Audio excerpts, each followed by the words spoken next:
সেখানে কিন্তু আবার পাথর উত্তোলনের ব্যাপারে সর্বদলীয় ঐক্য দেখলাম। এই 4টা বছর পাথর আমদানি কিন্তু পাথর উত্তোলন কিন্তু আমরা বন্ধ রাখতে পেরেছিলাম জাফলংয়ে। আর এখন আমি উপদেষ্টা, এখন এই পাথর উত্তোলন বন্ধ রাখতে পারলাম না।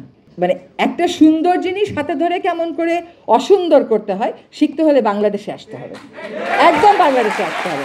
গেলাম সিলেটে, জাফলংয়ের মতো একটা অপূর্ব সুন্দর জায়গা একেবারে চোখের সামনে নষ্ট হয়ে যেতে দেখলাম, ধ্বংসলীলা। এই পাথর নাকি তুলতেই হবে। কেন তুলতে হবে? কারো কাছে পরিসংখ্যান নাই। অথচ দেশের পাথরে যা আমরা তুলি সব কিছু ধ্বংস করে দিয়ে দেশের পাথর চাহিদার মাত্র 6 ভাগ মিটে হলো এই পাথরগুলো তুলে। বাকি 94 ভাগই আমি আমদানি করি। 94 ভাগে যদি আমি আমদানি করি, 6 ভাগ কেন আমি আমদানি করতে পারলাম না? কেন আমরা ভিয়েতনামে গিয়ে ওদের নদীর ট্যুরিজম কত সুন্দর এটা দেখি, কেন আমি জাফলংয়ে একটা ইকো ট্যুরিজম করতে পারলাম না? কেন আমাদের নতুন প্রজন্ম আমরা যেরকম জাফলং দেখেছি সেরকম জাফলং দেখতে পারলো না? সেইখানে তো আবার রাজনৈতিক ঐক্য দেখলাম।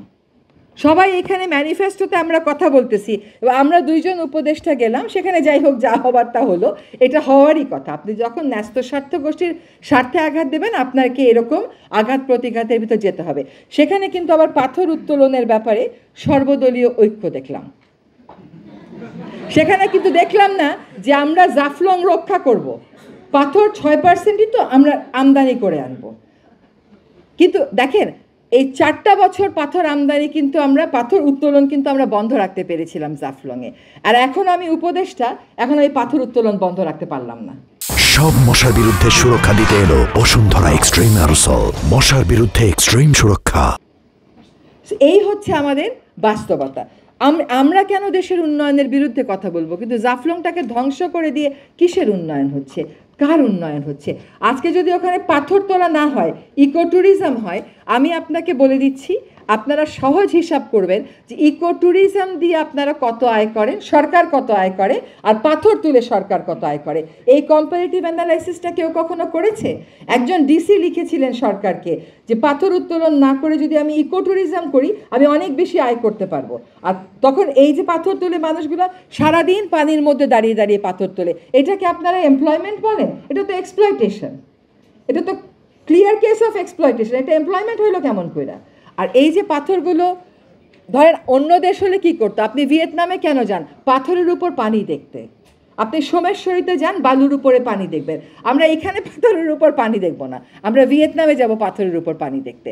মানে একটা সুন্দর জিনিস হাতে ধরে কেমন করে অসুন্দর করতে হয় শিখতে হলে বাংলাদেশে আসতে হবে, একদম বাংলাদেশে আসতে হবে।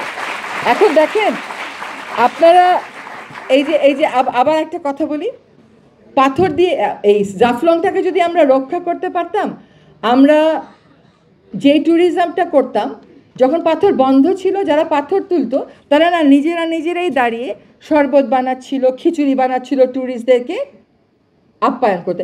ওইখানে কিন্তু আমরা কোনোদিন দেখি নাই যে শ্রমিকেরা নেমে পড়ছে এটা বলতে যে আমরা পাথর চাই। এবং আমাদের গাড়ি যে আক্রমণ করা হলো, আপনারা দেখেন তো ভিডিও দেখে দেখে যে কারা আক্রমণ করলো, কারা স্লোগানগুলো দিল।